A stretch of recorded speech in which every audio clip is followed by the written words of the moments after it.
We cannot solve our problems with the same thinking we used to create them. Albert Einstein said that.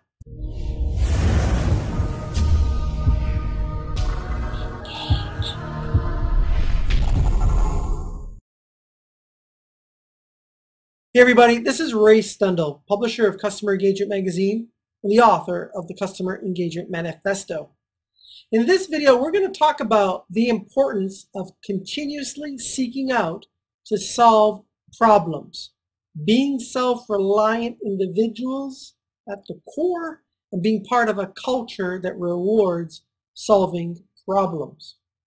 Deming once said, if you don't know how to ask the right question, you discover nothing.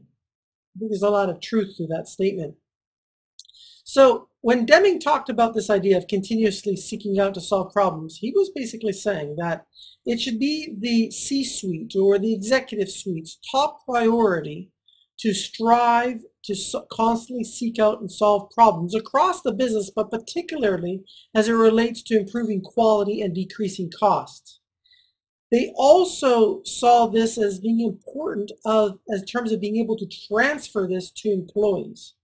Where up and down the line, cross-functionally, cross-geography, employees are keeping their eyes and ears open to look for and solve problems. Having employees be passionate about rooting out problems and celebrating that they find problems because they know the law of cause and effect. First, we must find the problem before we have any chance at all in solving the problem. And this leads to much greater amounts of prevention of problems because everybody is consciously aware of looking around. So how can we apply this idea to the customer engagement concept? Well, problem identification and resolution needs to be done from the customer's standpoint wherever possible. We have to look at how the customer interacts with a company, how a customer interacts with a brand, how a customer interacts with a company's employees, and take a look at the various critical flow paths or journey paths to identify where friction occurs so that it can be streamlined. Feedback needs to be continuously captured through various mechanisms called listening posts, such as secret shoppers, calling support, walking the path of a customer to capture feedback, listening to what's happening on social media, paying attention to review sites, listening, engaging, acting. These are the words that come to mind when I think about employees and companies that will be successful moving forward. All of this feedback needs to be aggregated and organized in a system so that it can be queried, so that it can be used to actually do something.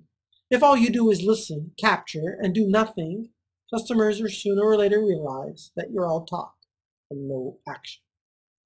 So customer journey mapping is important. We've talked about this in other videos.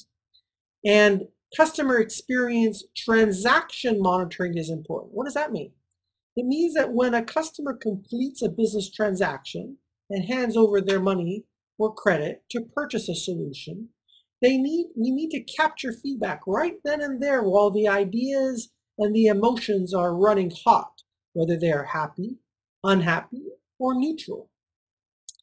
We have to capture it at that moment in time because that's the highest possibility or chance that we have to capture that feedback, as well as other key performance indicators. I mean, there's tools that I'm sure you have heard of before from watching some of our other trainings, such as the NPS score, but Net Promoter Score. You can look that up on Google. But there's other indicators as well that relate to the customer's experience that can be very telling. For example, looking at customer wait times as an example. Number of calls it takes to resolve a problem, refund rates. All of these factors are very, very important. So what's the job of this video? What's the call to action? What do I want you to do to get into gear, move forward, and get a result? As a result of listening to this video, you're investing your time in this program. So here's the question for you.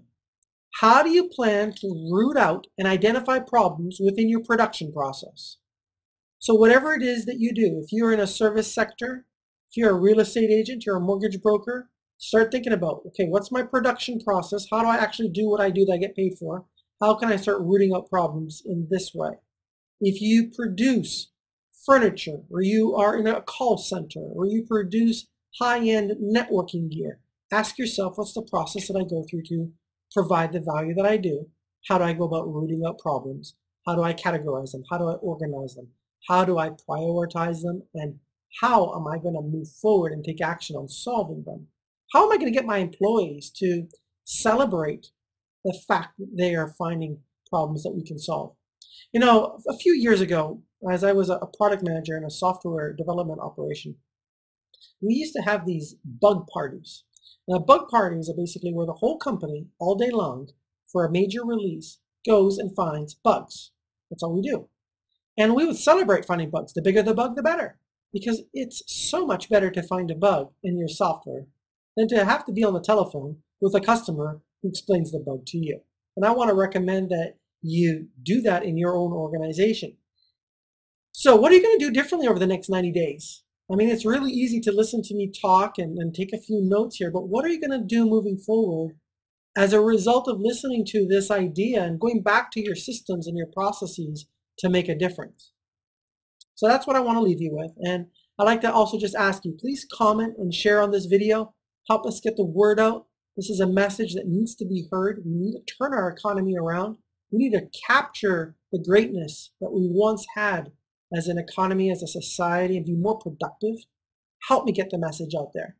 And in our next video, we're going to go over the next principle that Deming talked about in his great book, and it's about instituting training on the job. So I look forward to seeing you in the next video. Until then, this is Ray Stendall wishing you the very best.